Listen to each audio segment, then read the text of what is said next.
দাজ্জালের নাম তো আপনারা শুনেছেন, ভয়ঙ্কর ডেঞ্জারাস একটা ক্যারেক্টার। পৃথিবীর শুরু থেকে শেষ পর্যন্ত এর চেয়ে বড় ফিতনা আসেনি, আসবেও না। দাজ্জালের ফিতনা, সে তার এক চোখ থাকবে, আরেক চোখ এরকম বন্ধ থাকবে, এখানে লেখা থাকবে কাফারা। কোনোভাবেই তাকে দমানো যাবে না, হত্যা করা যাবে না। আল্লাহ নবী ঈসা আলাইহিস সালাম তাকে হত্যা করবেন। তো যে ব্যক্তি সূরা কাহাফ তেলাওয়াত করবে, সূরা কাহাফের প্রথম 10 আয়াত বিশেষ করে মুখস্থ রাখবে, আল্লাহ তাআলা উসিমা মিন ফিতনাতিদ দাজ্জাল, দাজ্জালের ফিতনা থেকে তাকে বাঁচাবেন। সূরা কাহাফের মধ্যে একটা শব্দ আছে ওয়ালিয়াতালাত্তাফ। যারা কোরআন পড়েছেন দেখে থাকবেন, না দেখলে আজকে পাঠায় যে দেখবেন, একটা শব্দ আছে ওয়ালিয়াতালাত্তাফ। দেখবেন কোরআনের মধ্যে এই শব্দটা বোল্ড করা, মোটা কালি দিয়ে লেখা, bold. This is the middle of the holy Quran. এটা কোরআনের একেবারে মাঝখানে এই শব্দটা, এর আগে যত আয়াত তার পরে ঠিক তত আয়াত। সুবহানাল্লাহি বিহামদিহি। This is the middle of the holy Quran, এবং এটা সূরা কাহাফের মধ্যে আছে ওয়ালিয়াতালাত্তাফ শব্দটা আপনারা দেখবেন। এবং এই সূরাটা নবুয়তির ৫ম বৎসরে নাজিল হয়েছিল, আবিসিনিয়াতে হিজরতের পূর্বে। তখন সাহাবীদের উপর, নমুসলিম সাহাবাদের উপর কঠিন অত্যাচার চলতেছিল, ভয়ঙ্কর ধরনের অত্যাচার। তো এই সূরাটা নাজিল করে আল্লাহ তাআলা ওনাদেরকে সান্ত্বনা দিলেন এবং বুঝাতে চাইলেন এই অত্যাচার, এই জুলুমের শিকার শুধু তোমরাই হচ্ছ না, এর আগেও হয়েছে অনেকে। 7 জন যুবক ছিল রোমান সাম্রাজ্যে, তারা তাদের ঈমান বাঁচানোর জন্য এরকম কষ্টের শিকার হয়েছিল, এবং তারা যে স্বপ্ন দেখেছিল সেই স্বপ্ন আল্লাহ তাআলা বাস্তবায়ন করেছেন। তো এই ঘটনাগুলো শুনিয়ে বেসিক্যালি মক্কার যে নও-মুসলিম সাহাবারা, তাদেরকে আল্লাহ তাআলা সান্ত্বনা দিচ্ছিলেন যে ফ্রাস্ট্রেটেড হওয়ার কিছু নেই। ওয়ালা তাহিনু ওয়ালা তাহজানু ওয়া আনতুমুল আ'লাউনা ইন কুনতুম মুমিনিন।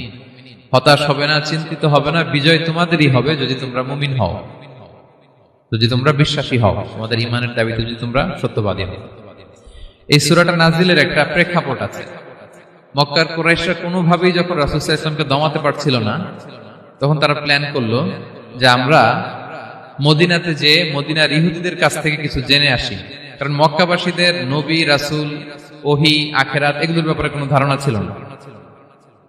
তো ফলে তারা কুরাইশরা নজর ইবনে হারিস এবং উকবা ইবনে আবি মুঈত এই দুইজনকে পাঠালো, তোমরা মদিনায় যাও, মদিনায় ইহুদিরা থাকে, ইহুদিদের কাছে তাওরাত নাজিল হয়েছিল। They have idea regarding prophets and আখিরাত, আখিরাত কি, নবী কি, এগুলোর আইডিয়া তাদের আছে। তো তাদের দুইজনকে পাঠালো যে তোমরা যে তাদের জিজ্ঞেস করো যে আমাদের জ্ঞাতি ভাইদের মধ্যে থেকে একজন তো নবী দাবি করে, সে কি আসলেই নবী কিনা, আমরা কিভাবে বুঝবো? তো যেই চিন্তা সেই কাজ, তারা গেল মদিনাতে, মক্কা থেকে মদিনায়, যে খুলে বললো যে আমাদেরই এক ছেলে, আমাদেরই এক লোক বয়স 40 হওয়ার পর থেকে বলে আমি নবী, আমার কাছে ওহী আসে, আল্লাহ আমার কাছে বাণী পাঠায়, আর তিনি আমাকে বাণী বাহক করে পাঠিয়েছেন তোমাদের কাছে। এটা আসলে সত্য কিনা, আমরা একটু কনফিউশনে আছি। তো ইহুদিরা বলল তোমরা যে তাকে 3টি প্রশ্ন করবে, যদি উত্তর দিতে পারে বুঝবে সত্য নবী। 1 নম্বরে জিজ্ঞেস করবে যে মুহাম্মদ বলো তো আসহাবে কাহাফ কারা, আসহাবে কাহাফ সম্পর্কে তোমরা কি জানো? যে সূরাটার নাম সূরাতুল কাহাফ। কাহাফ মানে হচ্ছে কেইভ, গুহা, মানে গুহাবাসী। 7 জন যুবক এই গুহার ভিতরে আশ্রয় নিয়েছিল ঈমান বাঁচানোর জন্য। মুহাম্মদ তুমি যদি সত্য নবী হও বলো এই ঘটনাটা কি। 2 নম্বরে তাকে জিজ্ঞেস করবে জুলকারনাইন বাদশা সম্পর্কে কি জানে, সে কিছু জানে কিনা। 3 নম্বর তাকে জিজ্ঞেস করবে মা হুয়া রূহ, রূহ কি, যে রূহটা দেহে ঢুকলে মানুষ নড়ে চড়ে, প্রাণবন্ত একটা অ্যানিমেশন থাকে, এটা বের হয়ে গেলে সে ডেড বডি, লাশ হয়ে পড়ে থাকে। What is the origin of রূহ, স্পিরিট। এই 3টা প্রশ্নের উত্তর যদি জানে তাহলে আসলেই সে সত্য নবী। তারা এসে জিজ্ঞেস করলো মুহাম্মদ বলো আসহাবে কাহাফ কারা, বলো জুলকারনাইন কে, বলো রূহ কি। এই 3টা প্রশ্নের উত্তর যদি করতে পারো তাহলে বুঝবে তুমি সত্য নবী। রাসূল সাল্লাল্লাহু আলাইহি ওয়াসাল্লাম বললেন ঠিক আছে যাও, আগামীকাল উত্তর বলে দেব। তিনি ইনশাআল্লাহ বলতে ভুলে গেলেন। রাসূল সাল্লাল্লাহু আলাইহি ওয়াসাল্লামের ধারণা ছিল প্রতিদিনই তো জিবরাইল কোরআনের আয়াত নিয়ে আসে, তো তারই ধারাবাহিকতায় আগামীকাল আসবে, আমি জিজ্ঞেস করে নিব এই 3টা প্রশ্নের উত্তর। তারপরের দিন সবাই এসে হাজির, কিন্তু জিবরাইল আলাইহিস সালাম আসেনি। রাসূল সাল্লাল্লাহু আলাইহি ওয়াসাল্লাম একটু বিব্রতকর পরিস্থিতিতে বললেন। তারা বললো তুমি তো আজকে অ্যাপয়েন্টমেন্ট দিয়েছো, ডেট দিয়েছো, বলো উত্তর বলো। রাসূল সাল্লাল্লাহু আলাইহি ওয়াসাল্লাম বলল আজকে না, আগামীকাল বলে দিলাম। রাসূল সাল্লাল্লাহু আলাইহি ওয়াসাল্লাম ইনশাআল্লাহ কথাটা আর মনে করতে পারতেছেন না। এরপরের দিনও তারা এসে হাজির, কিন্তু রাসূল সাল্লাল্লাহু আলাইহি ওয়াসাল্লাম উত্তর দিতে পারতেছেন না। তারপরের দিন এভাবে পিছাচ্ছেন, রাসূল সাল্লাল্লাহু আলাইহি ওয়াসাল্লাম ডেট দিচ্ছেন না। এভাবে 1 দিন 2 দিন 3 দিন না, 15 দিন। কয় দিন? এদিকে তো এই প্রশ্নের উত্তর জানার জন্য এখন একজন দুজন আসে না, দলে বলে কাফিররা আসে। কারণ রাসূল সাল্লাল্লাহু আলাইহি ওয়াসাল্লামকে এখানে অপমান করা যাচ্ছে, ছোট করা যাচ্ছে, হেয় করা যাচ্ছে। তারা এসে হাসাহাসি করে। আবু বকর, ওমর রাদিয়াল্লাহু আনহুকে বলে, দেখো তোমরা না বলছো সত্য নবী, উনি সত্য নবী হলে তো প্রথম দিন উত্তর দিয়ে দিতে পারতো, পারে না কেন? এটা থেকে বোঝা যাচ্ছে তিনি আসলে মিথ্যাবাদী। 15 দিন রাসূল সাল্লাল্লাহু আলাইহি ওয়াসাল্লামের জন্য এত বিব্রতকর পরিস্থিতি আর ছিল না। 15 দিন পর আল্লাহ তাআলা আয়াত নাযিল করলেন, ওয়ালা তাকুলান্না বিশাইইন ইন্নী ফাইলুন যালিকা গাদা ইল্লা আইয়াশা আল্লাহ। অর্থাৎ হে নবী, ভবিষ্যতের কোনো কাজে যখন ওয়াদা দিবেন, কমিটমেন্ট করবেন, আপনি আইয়াশা আল্লাহ মানে ইনশাআল্লাহ বলা ছাড়া কখনো দিবেন না। রাসূল সাল্লাল্লাহু আলাইহি ওয়াসাল্লামকে শিক্ষা দেওয়ার মধ্য দিয়ে বেসিক্যালি আল্লাহ তাআলা গোটা মুসলিম উম্মাহকে শিক্ষা দিলেন, আমাদেরকে শিক্ষা দিলেন, যাতে আমরা ভবিষ্যতের কাজে আগে ইনশাআল্লাহ বলি। তো রাসূল সাল্লাল্লাহু আলাইহি ওয়াসাল্লাম লেসনটা পেলেন। এরপর আল্লাহ তাআলা উত্তর জানিয়ে দিলেন, আম হাসিবিতা আন্না আসহাবাল কাহফি ওয়ার রহিমি কানু মিন আয়াতিনা আজাবা। টানা 2 পৃষ্ঠা উত্তর দিলেন আসহাবুল কাহফ কারা। তাওরাত, জাবুর, ইনজিলে কোথাও এত বিস্তারিত উত্তর নাই আসহাবে কাহফের ব্যাপারে। আল্লাহ তাআলা আল কাহফ, সূরাতুল কাহফ নামে গুহাবাসীদের নামে একটা সূরা দিলেন, বিস্তারিত 2 পৃষ্ঠায় বর্ণনা করলেন তারা কারা। কুরাইশরা তো তাআজ্জুব বনে গেল, ঘটনা কি, মুহাম্মদের উত্তর কিভাবে জানলো? সে তো কারো কাছে পড়ে নাই, লেখে নাই, এই দেশের বাইরেও কোথাও যায় নাই। দ্বিতীয় প্রশ্ন ছিল যুলকারনাইনকে আল্লাহ আয়াত নাযিল করলেন, ওয়াসআলুনাকা আন যিলকারনাইন কুল সাআতলু আলাইকুম মিনহু যিকরা। টানা আল্লাহ তাআলা প্রায় 1.5 পৃষ্ঠা, 1 পৃষ্ঠারও বেশি যুলকারনাইনের ঘটনা শোনালেন। আর রূহের কথা শোনালেন সূরা আল ইসরাতে, ওয়াসআলুনাকা আনির রূহ কুলির রূহু মিন আমরি রাব্বি ওয়া মা উতীতুম মিনাল ইলমি ইল্লা কালিলা। রূহ এটা আল্লাহর স্পেশাল একটা অর্ডার, আল্লাহর আদেশে এটা ঢুকে আল্লাহর আদেশে বের হয়। এটা কেউ ছুতে পারে না, ধরতে পারে না, দেখতে পারে না, এটা আল্লাহর পক্ষ থেকে একটা মিরাকেল। 3টা প্রশ্নের উত্তর যখন আল্লাহ তাআলা দিয়ে দিলেন, রাসূল সাল্লাল্লাহু আলাইহি ওয়াসাল্লাম তাদেরকে সাবলীল ভাষায় শুনিয়ে দিলেন। তারা অবাক হয়ে গেল। এইটা হচ্ছে সূরাতুল কাহফ নাজিল হওয়ার প্রেক্ষাপট। এরকম একটা সিচুয়েশনে নবুয়তির 5ম বছরে আল্লাহ তাআলা এই সূরাটা নাজিল করেছেন। এই সূরার কিছু ফজিলত আছে। রাসূল সাল্লাল্লাহু আলাইহি ওয়াসাল্লাম জুমার দিনে এই সূরাটা আমাদেরকে তেলাওয়াত করতে বলেছেন। আপনারা তেলাওয়াত করেন তো? সূরা কাহফ যদি জেনে না থাকেন আজকে থেকে করবেন। রাসূল সাল্লাল্লাহু আলাইহি ওয়াসাল্লাম বলেছেন যে জুমার দিনে যে এই সূরা কাহফ তেলাওয়াত করবে, মান ক্বারা সূরাতাল কাহফি ফি ইয়াউমিল জুমআতি আযা লাহু মিনান নূরি মা বাইনাল জুমআতাইন। 2 জুমার মাঝখানে আল্লাহ তাআলা এই জুমার সময়টাকে তার জন্য আলোকিত করে দেয়। কি করে দেয়? আলোকিত করে দেয়। একটা নূর তার জন্য সেট করে, এই নূর তাকে হেদায়েতের পথে অবশিষ্ট রাখে। এটা হচ্ছে একটা। তাহলে জুমার দিন আমরা সূরা কাহফ তেলাওয়াত করব, মনে করি এটা সুন্নাহ। জুমার দিনের সুন্নাহগুলোর মধ্যে থেকে একটা সুন্নাহ হচ্ছে সূরা কাহফ তেলাওয়াত করা। আবার আরেকটা হাদিসে রাসূল সাল্লাল্লাহু আলাইহি ওয়াসাল্লাম বলেছেন, মান হাফিযা 10 আয়াতিন মিন আউয়ালি সূরাতিল কাহফি উসিমা মিন ফিতনাতিদ দাজ্জাল। যে ব্যক্তি সূরা কাহফের প্রথম 10 আয়াত মুখস্থ করবে, সে দাজ্জালের ফিতনা থেকে মুক্তি পাবে। তা আমরা দাজ্জালের ফিতনা থেকে বাঁচতে চাই কি চাই না? আমরা যেন সূরা কাহফের প্রথম 10 আয়াত মুখস্থ করি, সূরা কাহফ যেন জুমার দিন আমরা তেলাওয়াত করি।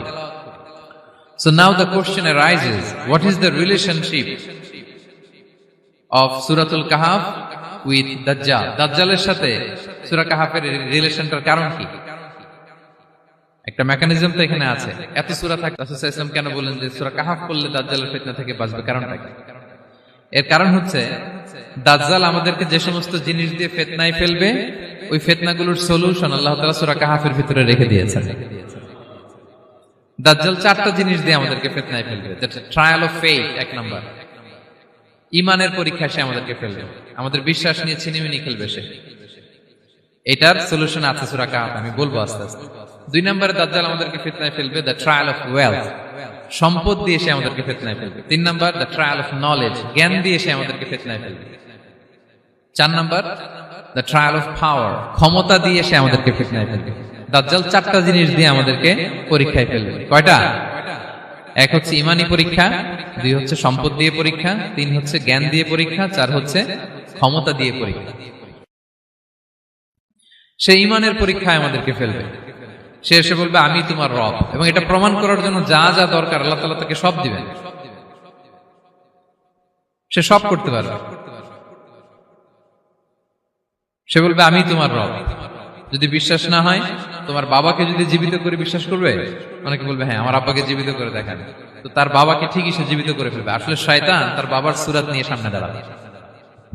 আরে তাই তো, এটাই তো আমার বাবা, এটাই তো আমার দাদা। মানুষ ফিতনায় পড়ে যাবে, ইমানের ফিতনায়। সে ভাববে আসলে এটাই বোধহয় আমার রব। এবং তাকে এত ক্ষমতা দেয়া হবে, তার ডান দিকে থাকবে জান্নাত, বাঁ দিকে জাহান্নাম। তার কাছে আল্লাহ এটা দিবে। যে তার কথা শুনবে তাকে সে জান্নাতে ঢুকাবে, কিন্তু জান্নাতে ঢুকে সে জাহান্নামের শাস্তি ভোগ করবে। এটা তার বাইরের মানুষ বুঝবে না, অ্যাপারেন্টলি এটা জান্নাত। আর যে তাকে মানবে না তাকে সে জাহান্নামে ফেলবে, কিন্তু জাহান্নামে ঢুকলেও সে জান্নাতের নাজ নেয়ামত ভোগ করবে। তাহলে এই যে ইমানের ফিতনায় সে ফেলে দিবে আমাদেরকে। তো ইমান কি করে বাঁচাবো, এটা সলিউশন আমি শোনাবো আপনাদের। 2 নম্বরে, সে আমাদেরকে সম্পদ দিয়ে ফিতনায় ফেলবে। যার যা লাগবে সেটাই দিতে পারবে, যা লাগবে। সে যদি আকাশকে বলে আকাশ বৃষ্টি দাও, যাকে তারা মানবে ওই এলাকায় বৃষ্টি হবে, সুজলা সুফলা শস্য শ্যামলা হবে সে সমস্ত এলাকা, ফল মূলে ভর্তি হবে, বরকত আর বরকত। আর যে এলাকার লোকেরা, জনপদের লোকেরা তাকে মানবে না, সে বলবে ওখানে বৃষ্টি হবে না, হবেও না। ওখানে খরা, দুর্ভিক্ষ, মাটি ফেটে চলছে, মানুষ না খেয়ে মরবে, মহামারী, দুর্ভিক্ষ দেখা দেবে। তখন বিশ্ববাসী মনে করবে এটাই বোধহয় আমাদের রব। তার মানে সম্পদ দিয়ে ফিতনায় ফেলে দেবে। 3 নম্বর হচ্ছে নলেজ। তার জ্ঞানের কাছে গোটা বিশ্ব হার মানবে। পূর্বের পরের যত জ্ঞান আছে সব আল্লাহ তাকে দিবে। ইলমুল আউয়ালিন ওয়াল আখিরিন। এমন কোন প্রশ্ন নেই যেটা দিয়ে তাকে আটকানো যায়। যাই জিজ্ঞেস করবেন সব জানতা, সব বলে দেয়। ভবিষ্যৎবাণী বলে দিবে, বলবে আগামীকাল ওইখানে অমুক দেশে বোমা বিস্ফোরণ হবে, হবে ওইখানে, ওখানে দুর্ভিক্ষ হবে, হবে, ভূমিকম্প হবে, হবে। সে যা বলবে তাই হবে। তার জ্ঞানের এই বহর দেখে মানুষ ফিতনায় পড়ে যাবে।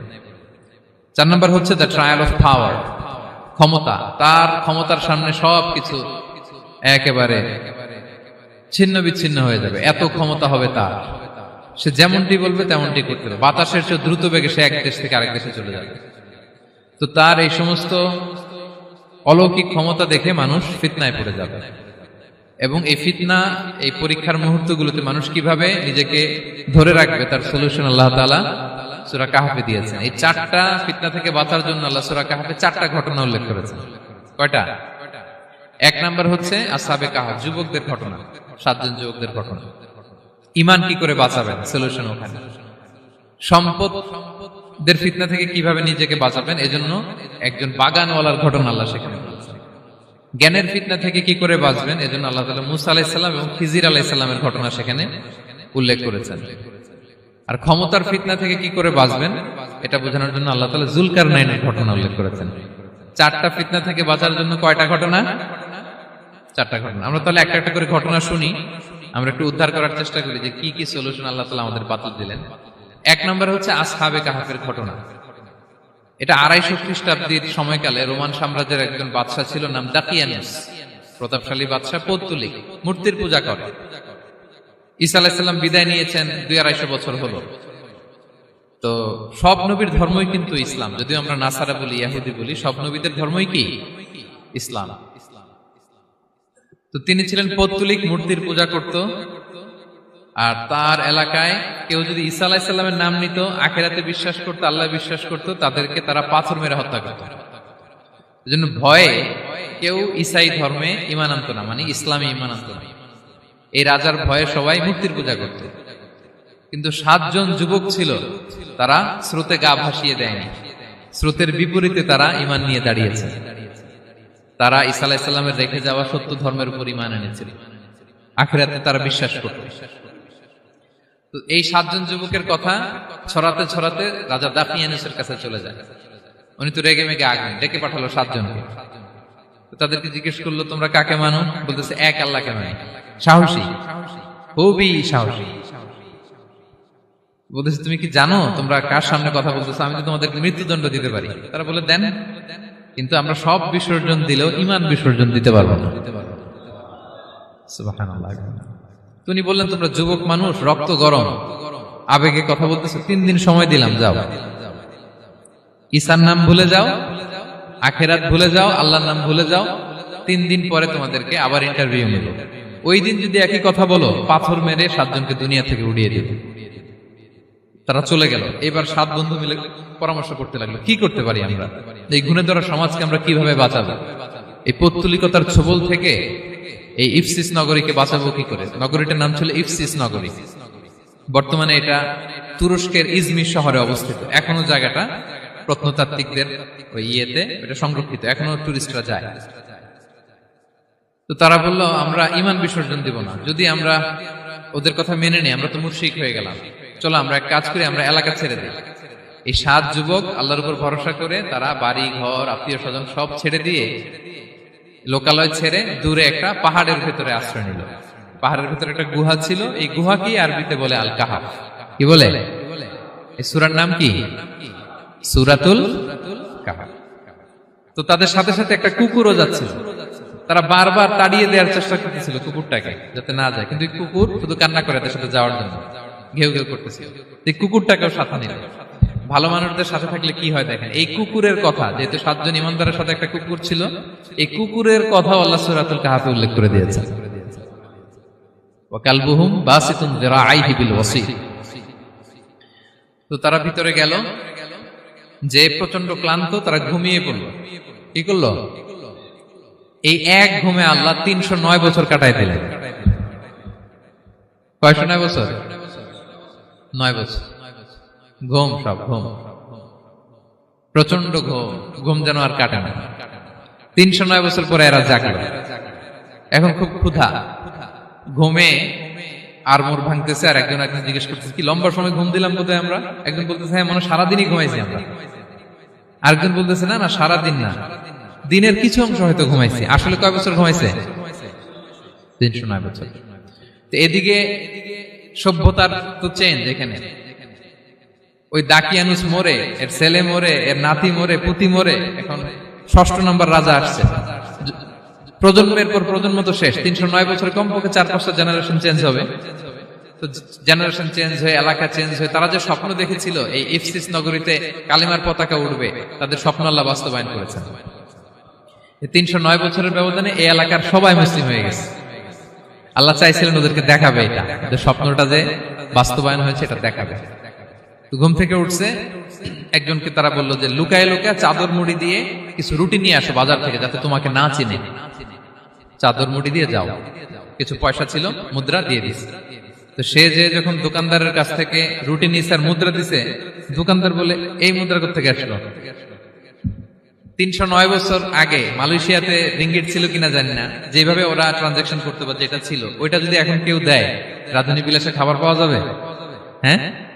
তো রুটিওয়ালা বলে, তুমি বর্তমান সময়ের মুদ্রা দাও, এটা দিচ্ছ কেন? বলতেছে, এটা তো বর্তমান সময়ের মুদ্রা। বলতেছে, এই যে মুদ্রার মধ্যে দেখো কোন সালের সিল দেওয়া, এটা তো শত শত বছর আগে। বলতেছে, কি বলে শত বছর আগে? আমি তো আজকে সকালেই বাজার করলাম, ওই বাজার করে যে টাকাগুলো ছিল ওইটাই তো পকেটে। বলতেছে, বলে কি? নিশ্চয়ই তুমি গুপ্তধনের সন্ধান পেয়েছো, হিডেন ট্রেজার। বলো, মানে তার সাথে এদের কথাবার্তা কিছু মিলতেছে না। পরে তাকে ধরে ওই সময়কার রাজার কাছে নিয়ে গেছে। ওই রাজা আবার মুসলিম, সবাই মুসলিম তখন। সে যা বলে এরাও কেউ বিশ্বাস করে না, এরাও যা বলে এও বিশ্বাস করে না। আর এলাকা, এর বাড়ি ঘর আসবে কোত্থেকে? এর নাতি পুতি যা আছে 5-6 পুরুষ তো মরে সবাই কবরে। তখন তার কথা শুনে সবাই অবাক। তো এটা মিলানোর জন্য তারা 309 বছর আগের দাকিয়ানুস বাদশার সরকারি যে নথিপত্র, ওই পুরাতন ছিঁড়া নথিপত্র তারা বের করলো। বের করে দেখে ঠিকই দাকিয়ানুস নামে এক বাদশা ছিল, আর অনেক শত শত বছর আগে মোস্ট ওয়ান্টেড 7 জন যুবক ছিল, যাদের ব্যাপারে এক্সিকিউশনের অর্ডার ছিল। এখন দেখে তারা অবাক। লম্বা ঘটনা আমি খুব শর্ট করে বলতেছি। পরে সবাই মিলে তাকে সহ ওই গুহায় গেল। গুহায় যাওয়ার পরে সে বাকিদেরকে ডাকতে গুহার ভিতরে ঢুকলো। আল্লাহ তাআলা 7 জনকে ওইখানে মৃত্যু দিয়ে দিলেন। চিরকালের জন্য এই 7 জন ঘুমায় পড়লো। আর এলাকাবাসী রাজা সহ এখানে তারা একটা মসজিদ নির্মাণ করলো। This is the story of আসহাবে কাহাফ। তো এলাকাবাসী যদিও মুসলিম হয়েছিল, কিন্তু আখিরাতের ব্যাপারে তাদের একটা সন্দেহ ছিল, যে আসলে মানুষ মরার পরে কি আবার জীবিত হবে? মৃত্যুবরণ করার পরে আবার মানুষ জীবিত হবে? তাদের মনের মধ্যে একটা সন্দেহ ছিল যে আসলে মারা গেলে মানুষ আবার উঠতে পারে। তাদের এই সন্দেহ দূর করার জন্য আল্লাহ তাআলা এই 7 জনকে 309 বছর ঘুম পাড়িয়ে আবার জীবিত করলেন। সুবহানাল্লাহ। তাহলে ইমান কিভাবে বাঁচাতে হয় এটার প্রেরণা আমরা এই 7 যুবকের কাছ থেকে পাই। এখানে যেটা আমরা শিখি প্রিয় ভাইরা, 1 নম্বর লেসন হচ্ছে আমাদের গুড কোম্পানি লাগবে, রাইটাস পিপল, মানে আমাদের সার্কেলটা ভালো হইতে হবে। তাদের 7 জনের সার্কেলটা খুব ভালো ছিল, ফলে তারা বিপথে যায় না এবং তারা এমন শক্ত সিদ্ধান্ত নিয়েছে যে আল্লাহ তাআলা সেটাতে বরকত দিয়েছেন, গোটা সমাজকে আল্লাহ তাআলা চেঞ্জ করে দিয়েছেন। এটা হচ্ছে 1 নম্বর লেসন। আপনি ইমান বাঁচাতে হলে আপনার সার্কেল ভালো লাগবে। খুঁজবেন, যে এলাকায় যাবেন ওখানে নামাজি সার্কেল কারা আছে, ওখানে জ্ঞানী গুণী সার্কেল কারা আছে, ওখানে ভালো কাজ করতে চায়, একে অপরকে সহযোগিতা করে, কল্যাণের পথের যাত্রী কারা আছে খুঁজতে হবে আপনাকে। খুঁজে ওই সার্কেলে আপনি যুক্ত হবে, তাইলে ইমান বাঁচানো যাবে। ক্লিয়ার? 2 নাম্বার হচ্ছে conflict between believers and disbelievers it's universal. সত্য মিথ্যার লড়াই এটা চিরন্তন, আজীবন থাকবে। এটা ওনাদেরও ছিল, এখনো আমাদের লড়াই করে যেতে হচ্ছে, আমাদের ভবিষ্যৎ প্রজন্মও করবে। এই লড়াইটা আমরা করে যেতে চাই। কি বলেন? হ্যাঁ, থামা যাবে না? আমরা থামতে আসিনি, আমরা এই লড়াইটা করে যাব, আমরা সত্যের কথা বলেই যাব ইনশাআল্লাহ। বলেন। 3 নাম্বার হচ্ছে যে লেসনটা আমরা পাই, অনেকগুলো লেসন, আমি খুব প্রেসাইজলি বলতেছি। যুবকরা চাইলে একটা সমাজকে পাল্টে দিতে পারে। এই পৃথিবীতে যত বড় বড় বিপ্লব হয়েছে এগুলো যুবকরা এনেছে। তারা হচ্ছে সভ্যতা গড়ার কারিগর। আসহাবে কাহাফ আমাদের এই সময়ের নওজওয়ানদের জন্য প্রেরণা, তারা আমাদের জন্য প্রেরণার বাতিঘর। তারা যেমনি ইমানকে রক্ষা করেছে, আমাদের যুবকরা চাইলেও তাদের ইমানি চেতনাতে স্পিরিট দিয়ে সমাজটাকে পাল্টে দিতে পারে। কি বলেন? এখানে বেশিরভাগই তো যুবক। হ্যাঁ, গুড সার্কেলে থাকবেন তো আপনারা? সত্যের পক্ষে সবাই থাকবেন তো? আল্লাহ তাআলা কবুল করুন। আচ্ছা, এবার 2 নাম্বার ছিল সম্পদের ফিতনা, কিভাবে বাঁচবেন। আসহাবে কাহাফের পরে সূরা কাহাফে আল্লাহ তাআলা একজন বাগানওয়ালার ঘটনা বলেছে। 2 জন বন্ধু, একজন একটু গরিব, সে বিশ্বাসী, আরেকজন ধনী, সে অবিশ্বাসী। তাকে আল্লাহ তাআলা বিশাল বড় খেজুরের বাগান আর আঙ্গুরের বাগান দিয়েছেন, বিশাল বড়, অনেক বড় বিজনেস ম্যাগনেট। তো এই সম্পদের অহংকার সে করত। সে প্রায় তার গরিব বন্ধুকে বলতো যে তোর চেয়ে আমার সম্পদও বেশি, সন্তানও বেশি, জনবল বেশি, লোকবল বেশি, অর্থবল বেশি, সব বেশি। অহংকারে তার পা মাটিতে পড়ত না। আর সে আখিরাতে অবিশ্বাস করত এবং সে বলতো যে এই সম্পদ আমারে বাঁচাবে, চিরকাল আমাকে স্মরণীয় করে রাখবে, এই সম্পদ কোনোদিন যাবে না। অনেক বড় বড় ধনীরা আছে, তারা এরকম মনে করে যে আমি এত বড় সিআইপি, হ্যাঁ, আমি এত বড় বিজনেস ম্যাগনেট, এই দিন বোধহয় আর চেঞ্জ হতে পারে না, আমার আজীবনই বোধহয় এত পাওয়ার থাকবে, এত সম্পদ থাকবে। এটা ভুল ধারণা। এটা কি ভুল ধারণা? এই যে তুরস্কে দুর্ভিক্ষ হইল না, আপনারা দেখছেন না যে অনেক সম্পদের মালিক বাড়ি ঘর ভেঙে রাস্তার ফকির। এখন ওই যে ডিফিউজিদের জন্য যে খাবার আসছে ওখানে লাইনে দাঁড়াইছে, কারণ এখন লাইনে না দাঁড়ালে খাবারও তো মিলবে না। 1000 কোটি টাকার মালিক ছিল, ভেঙে চুরে সব শেষ। এখন রিলিফের নেওয়ার জন্য দুস্থদের কাতারে ওখানে দাঁড়াইছে, কারণ দাঁড়াইলেই কিছু খাবার পাওয়া যাবে, খিচুড়ি পাওয়া যাবে, তা না হলে তো খাবারটাও মিলবে না। এই যে বঙ্গবাজারে আগুন লাগলো আমাদের বাংলাদেশে, 20টা-25টা দোকান ছিল অনেকের যাদের অন্যান্য বিজনেস আছে তারা হয়তো সার্ভাইভ করতে পারতেছে, কিন্তু এমন অনেক ব্যবসায়ী ছিল সব শেষ, জ্বলে পুড়ে তার টাকা পয়সা পুঁজি স্বপ্ন সব শেষ। তো ধনীকে গরিব বানাতে আল্লাহর 1 সেকেন্ডও লাগে না। ওই বিশাল প্রাসাদ থেকে টেনে ভাঙ্গা থালা হাতে দিয়ে রাস্তায় নামাইতে আল্লাহর কয় সেকেন্ড লাগে বলেন তো? 1 সেকেন্ডও লাগে না। সো এই লেসনটা কিন্তু আমাদের নিতে হবে। এবং ওই ব্যক্তির নসিবে তাই ঘটেছিল। সে যখন অহংকার করতেছিল, আল্লাহ তাআলা আকাশ থেকে হুসবান একটা আগুন পাঠালো। ওই আগুন এসে তার আঙ্গুরের বাগান, তার খেজুরের বাগান, বিশাল মাইলকে মাইল এই বাগান জ্বালিয়ে পুরো মুহূর্তের মধ্যে সারখার করে, এবং মুহূর্তের মধ্যে সে পথের ভিখারি, ফকির। এই ঘটনাটা এনে আল্লাহ তাআলা সম্পদশালীদেরকে রিমাইন্ডার দিলেন যে এই সম্পদের ফিতনায় তোমরা পড়ে যেও না। আমরা সম্পদশালী হলে বাস্তবতা অনেক সময় ভুলে যাই।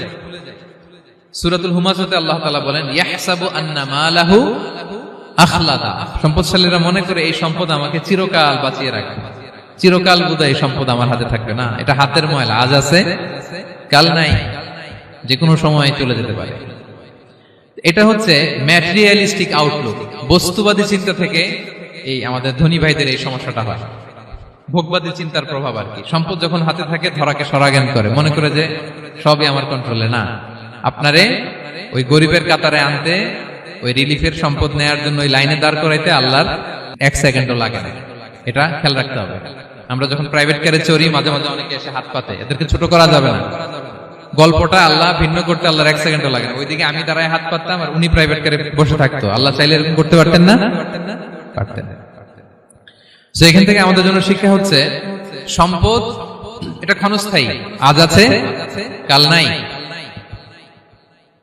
এটা ক্ষণস্থায়ী, এটাকে এভারলাস্টিং মনে করা যাবে না। এভারলাস্টিং হচ্ছে আখিরাত।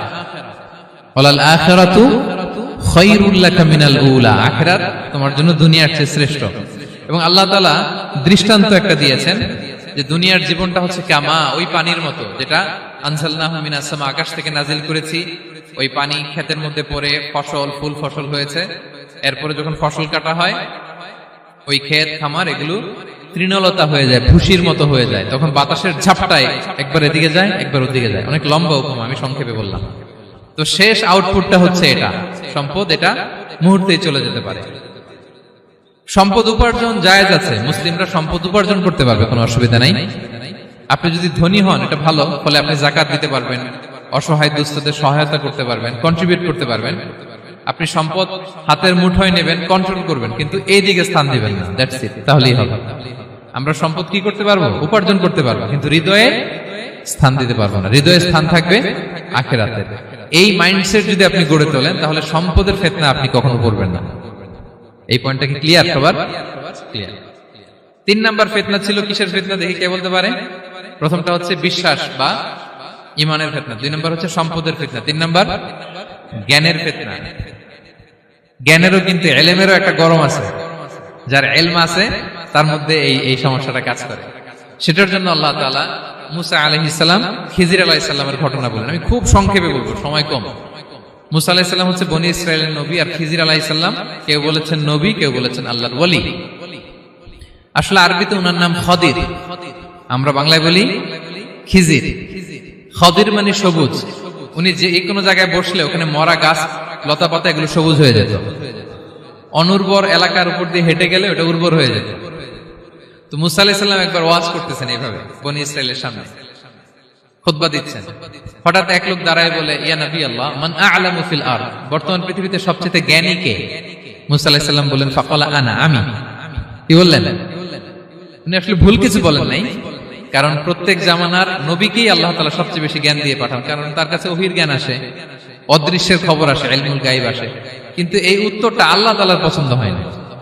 আল্লাহ তাআলা চাচ্ছিলেন মুসা যদি বলতো আল্লাহ তাআলাই জানে কে জ্ঞানী বা আল্লাহই সবচেয়ে জ্ঞানী, এরকম হলে ভালো হতো।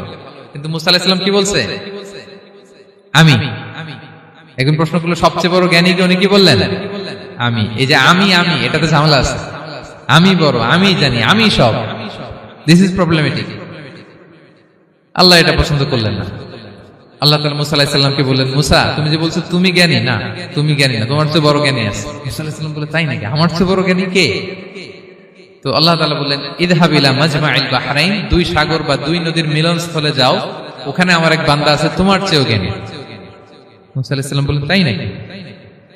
তো আল্লাহ, আমি কিভাবে চিনি উনি কোথায় থাকে, কিভাবে বুঝবো? আল্লাহ বললেন, একটা বড় মাছ নাও, এটাকে ফ্রাই করো, এটাকে ফ্রাই করে একটা ঝুড়ির ভেতরে নাও, যেখানে এই মাছটা সাগরে ঢুকে যাবে ওখানে আমার বান্দাকে পাবে। তো উনি ওনার সহযোগী ইউশা ইবনে নুনকে নিয়ে হাঁটতে লাগলেন। হাঁটতে হাঁটতে এক জায়গায় ক্লান্ত হয়ে পাথরের পাশে বিশ্রাম নিলেন। ওই পাথর থেকে আবার এক ধরনের পানি বের হয়, এই পানিটারে বলে আবে হায়াতের পানি, মাউল হায়াত, জীবন নদীর পানি। এই পানি কোনো মৃত প্রাণী বা বস্তুর গায়ে লাগলে ওটা জীবিত হয়ে যায়। তো ওনারা পাথরে হেলান দিয়ে বিশ্রাম নিচ্ছিলেন। ওই পানি ওই ফ্রাই করা মাছের গায়ে লাগার সাথে সাথে মাছ জীবিত হয়ে ঝুড়ি থেকে বের হয়ে সাগরে ঢুকে গেছে। ওনারা আর খেয়াল করেন না। এরপর আবার হাঁটতে লাগলেন। হাঁটতে হাঁটতে যখন ক্লান্ত শ্রান্ত, তখন বলে, এই ইউশা, আমাদের ওই মাছ, ফ্রাই মাছটা দাও, এখন খাই। ঝুড়ি খুলে দেখে মাছ নাই। মাছ গেল কোথায়? তখন ইউশা বললো, হয়তো আমরা যে পাথরের ওখানে বিশ্রাম নিয়েছিলাম ওখানে আমরা মিসিং, ওখানে হারাই ফেলছি। চলো চলো, আরে ওইদিকে তো যাইতে হবে আমাদের। উনি গেলেন, যে দেখে মাছ যে জীবিত হয়ে বালুর দিকে নাড়াচাড়া করতে করতে সাগরে ঢুকে গেছে, ওখানে দাগ আছে। মুসা আলাইহিস সালাম ঢুকলেন সুরঙ্গ, ঢুকে দেখে চাদর গায়ে দিয়ে এক লোক শুয়ে আছে। সালাম দিলেন, আসসালামু আলাইকুম। ওই লোক চাদর আর সরায় না, ভিতর থেকে বলতেছে, ওয়া আলাইকুম আসসালাম। তো চাদরের ভিতর থেকে উনি বলে, মান আন, তুমি কে? মুসা আলাইহিস সালাম বললেন, আনা মুসা, আমি মুসা। উনি বলেন, মুসা বনি ইসরাইল, বনি ইসরাইলের মুসা? বললেন হ্যাঁ। কেন এসেছো? এবার চাদর খুললেন, বলতেছে আপনার কাছ থেকে কিছু শিখতে আসছি। আল্লাহ বলছে আপনি নাকি সবচেয়ে বড় জ্ঞানী। আমি ভুল করে বলে ফেলছিলাম আমি, আল্লাহ বলছেন যে আপনি নাকি জ্ঞানী। বলতেছে না, তুমি আমার জ্ঞান নিতে পারবে না, ওই ধৈর্য শক্তি তোমার নাই। মুসা আলাইহিস সালাম বললেন যে আপনি যে কোনো শর্তে আমাকে একটু রাখেন কয়েকদিন আপনার সাথে, আমি রাজি। বললেন না, তুমি পারবে না। মুসা আলাইহিস সালাম জোর করতে লাগলেন। অবশেষে খিদির আলাইহিস সালাম রাজি হলেন। বললেন শর্ত হচ্ছে আমি যাই করি আর না করি আমাকে কোনো প্রশ্ন করা যাবে না। মুসা আলাইহিস সালাম বললেন ওকে। সফর শুরু হলো। সামনে নদী, এক লোক তাদের নৌকা দিয়ে নদী পার করায় দিল। নদী পারাপারের পর খিজির আলাইহিস সালাম লাঠি দিয়ে নৌকার তলাটা ছিদ্র করে দিলেন। মুসা আলাইহিস সালাম বললেন ইন্না লিল্লাহি, এটা আপনি কি করলেন? ওরা আমাদেরকে নদী পার করে দিল, আর যে ভাড়াটা আসছিল এটাও নিল না, আমাদেরকে সম্মান দেখালো, আপনি নৌকা ছিদ্র করে দিলেন। খিজির আলাইহিস সালাম বলছে, এই যে আমি বলছিলাম না তুমি ধৈর্য ধারণ করতে পারবে না, যাও তোমার রাস্তায় তুমি, আমার রাস্তায় আমি। মুসা আলাইহিস সালাম আবার ক্ষমা চাচ্ছেন যে আপনি আমার ক্ষমা করেন, আমি তো ভুলে গেছি, আর প্রশ্ন করবেন না। চলতে লাগলেন। হঠাৎ বাচ্চারা খেলতেছে, এক বাচ্চাকে ধরে হত্যা করলেন খিজির আলাইহিস সালাম। এবার তো মুসা আলাইহিস সালাম রেগে গেছে, আপনি করলেনটা কি? নিষ্পাপ ফুলের মতো শিশুকে হত্যা করলেন। খিজির আলাইহিস সালাম বলে, এই যে আমি জানতাম যে তুমি ধৈর্য ধারণ করতে পারবে না, তোমার রাস্তা এক, আমার রাস্তা এক, যাও। এবার মুসা আলাইহিস সালাম করজোর করতেছে যে this is the last chance, একটা ফাইনাল চান্স দেন, একটা সুযোগ দেন, আর আমি প্রশ্ন করব, এটাই লাস্ট। বলেন ওকে ঠিক আছে। হাঁটতে হাঁটতে এক ইহুদি বসতির সামনে যে হাজির, দুজনই খুব ক্ষুধার্ত, খাবার চাইলো, এরা আবার কৃপণ, খাবার দিল না। তো খিজির আলাইহিস সালাম বললেন ঠিক আছে, খাবার যেটা দিচ্ছেন আমরা চলে যাই। যাওয়ার পথে দেখতেছে এই এলাকার একটা দেয়াল ভেঙে পড়ে যাবে। তিনি বললেন মুসা চলো এটা ঠিক করে দেই। দুইজন মিলে প্রচন্ড ক্ষুধায় এটা সেটা এনে দেয়ালটা তৈরি করতেছে। মুসা আলাইহিস সালাম তো এমনিই রাগী, পেটে আবার ক্ষুধা, আবার বলছে কিছু বলাও যাবে না। তিনি এবার আর প্রশ্ন করেন, বলতেছে ওরা এত কিপটামি করলো আর আপনি এটা করে দিলেন, আপনি তো চাইলে এটা টাকা নিতে পারতেন, পারিশ্রমিক নিতে পারতেন চাইলে। এই কথা বলার পর খিজির আলাইহিস সালাম বললেন হাযা ফিরাকু বাইনি ওয়া বাইনি, এখানেই তোমার আর আমার সেপারেশন, আর সামনে আগানো যাবে না, তোমার কোনো ধৈর্যই নেই। তো এতটুকু তোমাকে আমি বলি যে আমি একটাও আল্লাহর আদেশ ছাড়া করি নাই, আল্লাহর আদেশে আমি করেছি। কি? এক নম্বর হচ্ছে ওই যে আমাদের ভাড়া নিতে চাইলো না, আমাদেরকে পার করে দিল, নৌকাটা ছিদ্র করেছি কারণ এই এলাকায় একজন জালিম বাদশা আছে, সে নৌকা পেলেই গরিব মাঝিদের নৌকা সিজ করে নিয়ে যায়। তো এটাকে যখন তলায় ছিদ্র করে দিছি, রাজার লোকেরা এসে দেখবে যে এটা তলা ছিদ্র, পানি ঢুকতেছে, এটা নিবে না, ওরা পরে সামহাও এটা রিপেয়ার করে চালাইতে পারবে। মুসা আলাইহিস সালাম বলে সুবহানাল্লাহ, তাই তো, এটা তো আমি বুঝতে পারি নাই। আর ওই ছোট শিশুটাকে হত্যা করছি, ও অনেক বড় জালিম হবে এলাকা, তার ফিতনায় এলাকাবাসী তটস্থ থাকবে, সে তার মা বাবাকেও জাহান্নামে নেবে। এজন্য আল্লাহ তাআলা আদেশ দিয়েছেন আমাকে, আল্লাহর আদেশে আমি তাকে হত্যা করেছি। মুসা আলাইহিস সালাম বললেন তাই তো, এটা তো অনেক ভালো কাজ করছেন। তাইলে তো বলতেছে তাহলে ওইটা বলেন, খাবারও দিল না, এত কৃপণ, এদের দেয়াল কেন ঠিক করতে গেলেন আপনি? তখন তিনি বললেন যে আসলে এটা একটা ইয়াতিমদের ঘর ছিল, দুইটা ইয়াতিম শিশু, তাদের বাবা মা খুব ভালো ছিল, আর এই দেয়ালের নিচে আছে গুপ্তধন, এই দেয়ালটা পড়ে যাবে, এই গুপ্তধন তারা ছোট মানুষ নিতে পারবে না, এলাকাবাসী তাদেরকে বঞ্চিত করে নিয়ে যাবে। আমি দেয়াল গড়ে দিলাম যাতে করে তারা যখন প্রাপ্তবয়স্ক হয় নিজেদের সম্পদ নিজেরা বুঝে নিতে পারে। সুবহানাল্লাহ বিহামদিহি। মুসা আলাইহিস সালাম বলে তাই তো, এগুলো তো আমি বুঝতে পারি নাই। তো এই ছিল খুব সংক্ষিপ্ত পরিসরে মুসা আলাইহিস সালাম খিজির আলাইহিস সালামের ঘটনা। তো রাসূল সাল্লাল্লাহু আলাইহি ওয়াসাল্লাম বুখারীতে একটা চমৎকার কথা বলেছেন, তিনি বলেছিলেন ওয়াদিদনা আন্না মুসা সাবার হাত্তা ইউকাসসা আলাইনা মিন আমরিহিমা। রাসূল সাল্লাল্লাহু আলাইহি ওয়াসাল্লাম বলেছিলেন ইস, আমার ভাই মুসা যদি আরেকটু ধৈর্য ধরতো তাহলে আরো কিছু অজানা তথ্য আমরা জানতে পারতাম। এখান থেকে, এই ঘটনা থেকে আমরা কি শিখলাম? প্রথম যেটা আমরা শিখলাম, জ্ঞান নিয়ে বড়াই করতে নেই, ঠিক কিনা? জানার কোনো শেষ নেই, জাননেওয়ালার উপরও জাননেওয়ালা আছে, জ্ঞানীর উপরও জ্ঞানী আছে। আপনি কিছু জেনেই মনে করবেন না আমি সব জানি, আপনার চাইতেও বেশি জ্ঞানী অনেকে আছে। অনেক সময় বক্তার চাইতেও শ্রোতারা অনেক জ্ঞানী। হয়তো এখানে এমন অনেক জ্ঞানী লোক আছে যার ধারে কাছেও আমরা কেউ নেই, হতে পারে। সো আমি সব জানি, এটা ভুল, এটা শয়তান বলে। এটা কে বলে? শয়তান বলে। আবু নাওয়াস একটা কবিতা লিখেছেন, ওয়াকুল লিমান ইয়াদঈ ফিল ইলমি ফালসাফাতান হাবাসতা শাইআন ওয়া গাবাত আনকা আশিয়াউ। কেউ যদি বলে আমি সব জানি, তুমি তাকে বৃদ্ধাঙ্গুলি দেখিয়ে বলো আপনি কিছুই জানেন না, আপনি অল্প কিছু জেনেছেন, জানার এখনো অনেক বাকি। তাহলে মুসা আলাইহিস সালামের এই ঘটনা জিজ্ঞেস করা হলো কে জ্ঞানী, উনি বললেন আমি জ্ঞানী। এরকম কি আমরা কখনো বলবো না? সবচাইতে বড় জ্ঞানী কে? ওয়া ফাওকা কুল্লি যী ইলমিন আলিম, সবচাইতে বড় জ্ঞানী আল্লাহ তাআলা। সো জ্ঞান নিয়ে আমরা অহংকার করব না। 2 নম্বর যে শিক্ষাটা আমরা পাই, ওই যে নৌকা দিয়ে পারাপার হচ্ছিল, তখন একটা চড়ুই পাখি এসে সাগরের মধ্যে মুখ দিয়েছিল। তো খিজির আলাইহিস সালাম বললেন, মুসা তুমি কি চড়ুই পাখিটা দেখতে পাচ্ছ? হ্যাঁ দেখতে পাচ্ছি। চড়ুই পাখিটা যে সাগরে মুখ দিয়ে দেখতে পাচ্ছ? হ্যাঁ দেখতে পাচ্ছি। তখন খিজির আলাইহিস সালাম বললেন, চড়ুই পাখিটা সাগরে মুখ দিয়ে পানি খাওয়ার পরে চড়ুই পাখির ঠোঁটে বা চঞ্চুতে যতটুকু পানি লেগে আছে, এই পানিটা হচ্ছে তোমার আমার এবং মহাবিশ্বের আমাদের সকলের জ্ঞান, আর এই মহাসাগরের সকল পানি হচ্ছে আল্লাহ তাআলার জ্ঞান। আল্লাহ তাআলা বলেছেন, ওমা উতিতুম মিনাল ইলমি ইল্লা কালিলা, আমি তোমাদেরকে একেবারে অল্প জ্ঞান দিয়েছি, একেবারে অল্প। এই রহস্যে ঘেরা এই মহাবিশ্বের অনেক কিছু আমাদের অজানা। প্রিয় ভাইরা, আমরা অনেক কিছু জানি না, আমাদের এই লিমিটেড নলেজ এগুলো ধরে না, তারপর আমরা জ্ঞানের বড়াই করি। আপনারা উপমাটা বুঝতে পারছেন? একটা নৌকা থেকে চড়ুই পাখি ঠোঁট দিয়ে পানি খাচ্ছে, পানি খাওয়ার পরে স্বভাবতই চড়ুই পাখির ঠোঁটে একটু পানি তো লাগবে। খিজির বললেন যে এই পানিটা হচ্ছে তোমার আমার পৃথিবীর সবার জ্ঞান, আর এই সাগরের বাকি পানিগুলো কার জ্ঞান? এবার বুঝতে পারছেন আল্লাহ তাআলার জ্ঞানের পরিধি। আমরা জ্ঞান নিয়ে যেন কখনো কি না করি, বড়াই না করি। জ্ঞান 2 ধরনের, একটা বাহ্যিক জ্ঞান, একটা অন্তর্নিহিত জ্ঞান। External knowledge, internal knowledge. আমরা যখন কোরআন হাদিস পড়ি আমাদের বাহ্যিক জ্ঞান অর্জন হয়। কোরআন হাদিস পড়লেই আপনি জ্ঞানী হয়ে যান। এটা কোরআন হাদিস পড়তে হয়, এটা ডাইজেস্ট করতে হয়, এটার উপর আমল করতে হয়। এই জ্ঞান অর্জন শেষে এরপরে আল্লাহর প্রিয় বান্দাদেরকে আল্লাহ অন্তরে ইলমের নূর দেন, ইলহাম দেন। That is the knowledge, that is the pure knowledge. আপনি হাফেজে কোরআন হয়ে ভাবেন না আপনি সব জানেন, আপনি বুখারী মুখস্থ করে ভাবেন না সব জানেন। এই সব জ্ঞান অর্জন করার পরে ইলমের নূর হাসিল হয়, সেটা আল্লাহ সবারে দেয় না। সো এই অন্তর্নিহিত জ্ঞান, দূরদৃষ্টি, farsightedness, that is the pure knowledge. এটার জন্য বছরের পর বছর, যুগের পর যুগ সাধনা করতে হয়। সেটার জন্য এই জ্ঞান অর্জনের জন্য 3টা জিনিস করতে হয় ইলমের নূর অর্জনের জন্য। কয়টা? 1 হচ্ছে বিনয়, 2 হচ্ছে সফর, 3 হচ্ছে সবর। আবার বলি, 1 হচ্ছে বিনয়, 2 হচ্ছে সফর, 3 হচ্ছে সবর।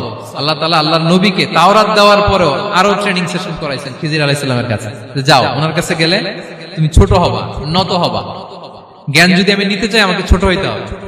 ধরেন একটা গ্লাস থেকে একটা খালি গ্লাসে পানি ঢালবো, তো যেটাতে নেওয়া হবে এটা উপরে থাকলে হবে? যেই গ্লাসটার মধ্যে পানি আছে এটা উপরে থাকবে, ওইটা ব্ল্যাঙ্ক গ্লাসের মধ্যে পড়বে। আপনি নলেজ ইলম নিতে চাইলে আপনাকে নিচে থাকতে হবে, উনি উপরে থাকবে। আপনার শায়েখ আপনাকে দিবে, আপনার উস্তাদ আপনাকে দিবে, আপনার মুর্শিদ আপনাকে দিবে। বুঝতে পেরেছেন? তাহলে আমাদেরকে হাম্বলনেস লাগবে। শিখতে হইলে হাম্বল হইতে হয়, বিনয়ী হইতে হয়। আচ্ছা, 2 নাম্বার সফর করতে হয়।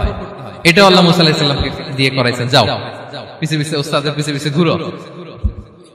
তো এজন্য সফর করতে হয়। এখন ঘরে বসে অনেক কিছু জানা গেল, উস্তাদের সান্নিধ্য লাগে, সফর করতে হয়। আমাদের ক্লাসিক আলেমরা হাদিস কালেকশনের জন্য শহরকে শহর সফর করতেন। এখনো আমাদের আলেমরা দেওবন্দে যায়, মিশরে যায়, মদিনায় যায়। এখানকার মালয়েশিয়ান স্টুডেন্টরাও দেশে বিদেশে যে নলেজ অর্জন করে। সফর আপনাকে লাগবে। তাহলে বিনয়, সফর, 3 নম্বরে কি? সবর। ধৈর্যশীল হইতে হবে। দেখেন মুসা আলাইহিস সালাম বারবার প্রশ্ন করে ফেলতেছেন, বারবার ওয়াদা ভঙ্গ করতেছেন। এরকম করলে হবে না, ধৈর্য লাগবে। ধৈর্যের বলে বলিয়ান হলে তখনই আপনার মধ্যে ইলম আসবে। তাহলে জ্ঞানের ফিতনায় পড়ার আর আমাদের কোনো সম্ভাবনা আছে?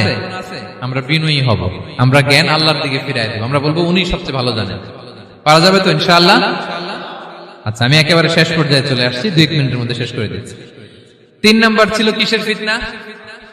4 নাম্বার ক্ষমতার ফিতনা। এই ফিতনা থেকে বাঁচার জন্য সর্বশেষ আল্লাহ তাআলা যুলকারনাইনের ঘটনা বলেছেন। অনেক বড় বাদশা ছিলেন, পৃথিবীতে 4 জন বাদশা গোটা বিশ্ব শাসন করেছেন। 2 জন কাফির, 2 জন মুমিন। কাফির একজন হচ্ছে নমরুদ, যিনি ইব্রাহিম আলাইহিস সালামকে আগুনে ফেলেছিলেন। আরেকজন হচ্ছে বখতে নাসার, যাকে ইংরেজিতে বলে নেবুচারনেজার দ্য সেকেন্ড, দ্বিতীয় নেবুচারনেজার। তারা কোনো নির্দিষ্ট এরিয়ার বাউন্ডারির বাদশা না, গোটা বিশ্বের বাদশা ছিলেন। এই 2 জন কাফির। আর 2 জন বাদশা ছিলেন গোটা বিশ্বকে শাসন করেছেন, তারা ছিলেন মুমিন। একজন হচ্ছে সুলাইমান আলাইহিস সালাম, আল্লাহর নবী। আরেকজন হচ্ছে যুলকারনাইন, গোটা বিশ্ব শাসন করেছেন, প্রাচ্য থেকে পাশ্চাত্য সব জায়গায় তিনি গিয়েছেন, ইসলামের বাণী প্রচার করেছেন, জালিমদেরকে শায়েস্তা করেছেন। তো এরকম দিক বিদিক তিনি জয় করতেছিলেন। অনেকে জুলকারনাইনকে আলেকজান্ডার দ্য গ্রেটের সাথে গুলিয়ে ফেলে না। ম্যাসিডোনিয়াতে যে আলেকজান্ডার দ্য গ্রেট ছিল, উনি আর জুলকারনাইন এক নন। জুলকারনাইন হচ্ছে আল্লাহ তাআলার প্রিয় একজন বান্দা, অনেক বড় সাহসী বীর পুরুষ ছিলেন, গোটা বিশ্বে ইসলাম প্রচার করেছেন। করতে করতে করতে করতে অনেক বড় ঘটনা, আমি সব শেষের ঘটনাটা বলি। উনি জর্জিয়া, বর্তমান যে জর্জিয়ার তিবলিসি এরিয়া, এখানে এসে একটা এলাকার সন্ধান পেলেন, যারা ওনাকে এসে বলল যে এখানে একটা জঙ্গলি গ্রুপ আছে যাদের নাম ইয়াজুজ মাজুজ, তারা এসে আমাদের উপর হামলা করে। হে জুলকারনাইন, আমরা আপনাকে ট্যাক্স কালেক্ট করে দিচ্ছি, আপনি তাদের মাঝে আর আমাদের মাঝে একটা প্রাচীর তৈরি করে দেন। আপনারা ইয়াজুজ মাজুজের নাম শুনেছেন না? ইংরেজিতে বলে গগ ম্যাগগ। নূহ আলাইহিস সালামের 4 সন্তান ছিল, হাম, সাম, ইয়াফাস, কানাআন। এই ইয়াফাসের বংশধর হচ্ছে ইয়াজুজ মাজুজ, জঙ্গলি, হাজার হাজার শুধু বংশ বিস্তার করে। তারা এসে লোকালয়ে মানুষের উপর আক্রমণ করে, তাদের গবাদি পশু এগুলো ছিনিয়ে নেয়, ফলমূল খেয়ে ফেলে। তো জুলকারনাইন বাদশার কাছে যখন বিচার দেওয়া হলো, উনি বললেন ঠিক আছে, তোমাদের ট্যাক্স দেয়া লাগবে না, তোমরা শারীরিক পরিশ্রম করে আমাকে সাহায্য করো। তো উনি বর্তমানে হচ্ছে এক পাশে কৃষ্ণ সাগর, ব্ল্যাক সি, আরেকদিকে কাস্পিয়ান হ্রদ বা কাস্পিয়ান সাগর, এর মাঝখানে 1200 কিলোমিটার লম্বা মাউন্টেন রেঞ্জ, পাহাড়ি এরিয়া, আপনারা গুগলে দেখবেন। এইখানে 2 পাহাড়ের মাঝখানে ফাঁকা জায়গায় তিনি বড় বড় লোহার পাত প্রথিত করলেন, গেড়ে দিলেন। এরপরে তামা, সীসা গালিয়ে বিশাল একটা ওয়াল তৈরি করলেন। এটা জুলকারনাইন উনার বানানো ওয়াল বা ড্যাম, প্রাচীর। এখন আর ইয়াজুজ মাজুজ আসতে পারে না, ওরা আর আসতে পারে না। ওরা প্রতিদিন এটা ভাঙার চেষ্টা করে, কিন্তু ভাঙতে ভাঙতে আরেকটু ভাঙলেই ভেঙে যাবে। ওরা বলে আগামীকাল ভেঙে ফেলবে, ইনশাল্লাহ বলতে ভুলে যায়। এজন্য এরপরের দিন এসে দেখে আবার এটা আগের মতো হয়ে আসছে। কিয়ামতের আগ দিয়ে ওদের মধ্যে এই ইনশাআল্লাহর প্রেরণা আসবে। তাদের একজন বলে উঠবে, আগামীকাল ইনশাআল্লাহ আমরা এটা ভেঙে খান খান করে দেব, ঠিকই ভেঙে ফেলবে। তখন তারা ভেঙে চুরে কুটি কুটি ইয়াজুজ মাজুজের দল এসে হামলে পড়বে। সামনে পড়বে তাবারিয়া সাগর, একদল এসে তাবারিয়া সাগর এমন ভাবে খাবে, এই দল যাওয়ার পরে আরেক দল এসে এখানে যে সাগরে যে পানি ছিল এটা কল্পনাই করতে পারবে না। তারা পৃথিবীতে ফিতনা ফাসাদ করবে।